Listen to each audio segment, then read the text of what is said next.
रिया बहुत होनहार लड़की थी। उसे पढ़ना बहुत पसंद था। उसके पापा रिया से बहुत प्यार करते थे। वे उसके लिए ढेर सारे खिलौने लाया करते। रिया को भी गुड़िया बहुत पसंद थी। एक दिन की बात है, रिया अपने स्कूल से घर आ रही थी। उसे रास्ते में एक सुंदर सी गुड़िया पड़ी हुई मिली।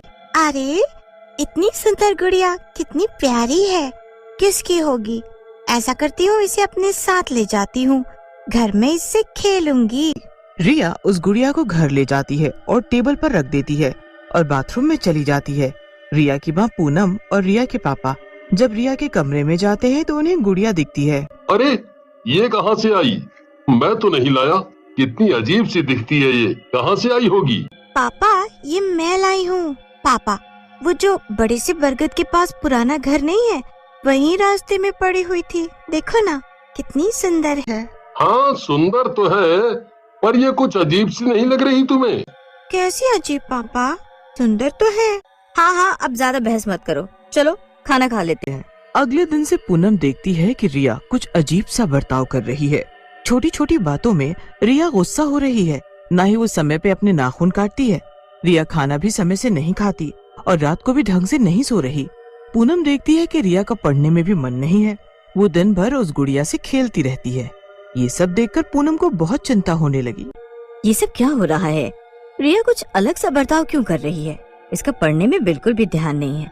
लगता है आजकल इसका ध्यान इस गुड़िया पे ही है। इसका तो कुछ करना ही पड़ेगा। तभी पूनम के घर उसकी पड़ोसी वैजंती आती है। अरे ओ पूनम, कहाँ हो आजकल? दर्शन नहीं होते तुम्हारे। घर में क्या करती रहती हो दिन भर? आओ आओ दीदी, कैसी हो? हाँ, मैं ठीक हूँ, पर ये बता, आजकल कहाँ रहती है तुम? अरे कहीं नहीं दीदी, घर में ही रहती हूँ। इतने काम हो जाते हैं ना, क्या बताऊँ। काम तो पहले भी करती थी, फिर अचानक यूँ तेरा हमारे घर आना बंद हो गया, तो सोचा जाके पूछूं कि क्या बात हो गई। अब क्या बताऊँ दीदी। अरे क्या हुआ? कोई समस्या है क्या? तेरी तबीयत तो ठीक है? अरे मेरी तबीयत तो बिल्कुल ठीक है दीदी, पर रिया। क्या हुआ?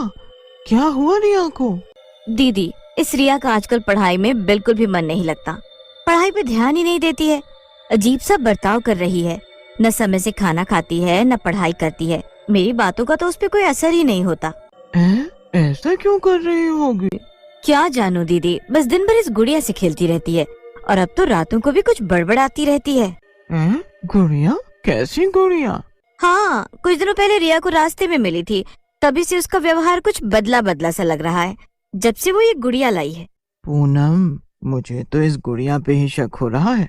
ओ न हो, ये गुड़िया में ही कुछ गड़बड़ है।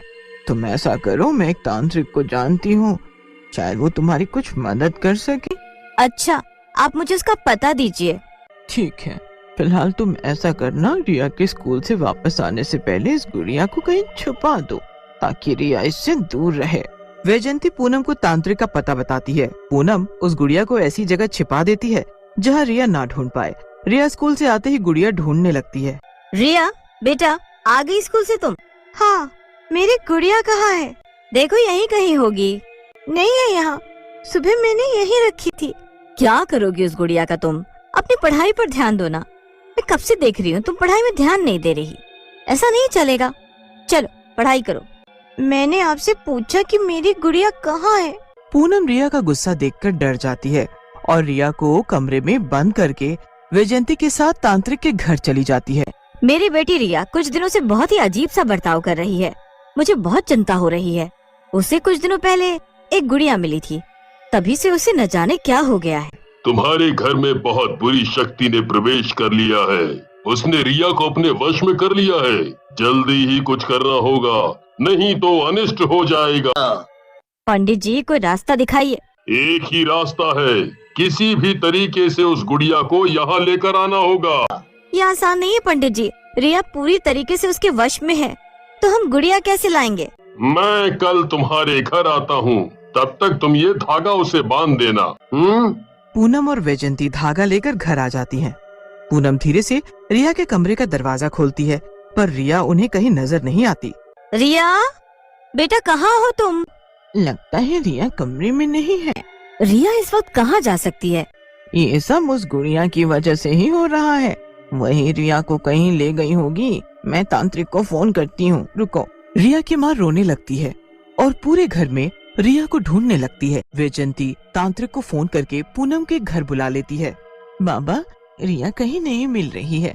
रिया और रिया की गुड़िया दोनों ही गायब है। उस गुड़िया ने पूरी तरीके से रिया को अपने वश में कर रखा है। हो न हो, रिया उसी जगह गई है जहाँ उसे ये गुड़िया मिली थी।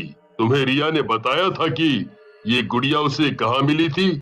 हाँ, वो जो बड़ा सा बरगद के पास टूटा हुआ पुराना घर है ना, वही। हमें तुरंत वहाँ जाना होगा। तांत्रिक, वैजयंती और पूनम तीनों रिया को ढूंढने बरगद के पेड़ के पास पहुंच जाते हैं। रिया वहाँ गुड़िया के साथ खेल रही होती है। रिया बेटा, ये गुड़िया मुझे दे दो, वरना मैं इसे तुमसे छीन लूंगा। तांत्रिक अपने झोले से राख निकालता है और जोर से रिया के ऊपर छिड़क देता है। रिया गुड़िया को छोड़ देती है। सिया राम जय